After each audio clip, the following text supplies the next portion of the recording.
Presiden Rusia Vladimir Putin memperingatkan Amerika Serikat jangan pernah mengerahkan rudal jarak jauh di Jerman, sebab jika tidak, Rusia akan menempatkan rudal serupa dengan jangkauan yang mampu menjangkau negara-negara barat termasuk Amerika Serikat dan sekutunya. Sebelumnya pada 10 Juli 2024, Amerika Serikat mengumumkan akan mulai mengerahkan rudal jarak jauh di Jerman mulai tahun 2026.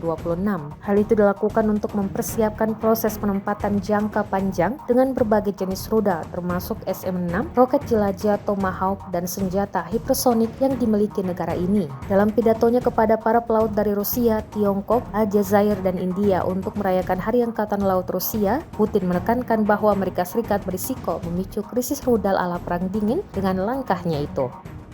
Download Tribun X sekarang, menghadirkan lokal menjadi Indonesia.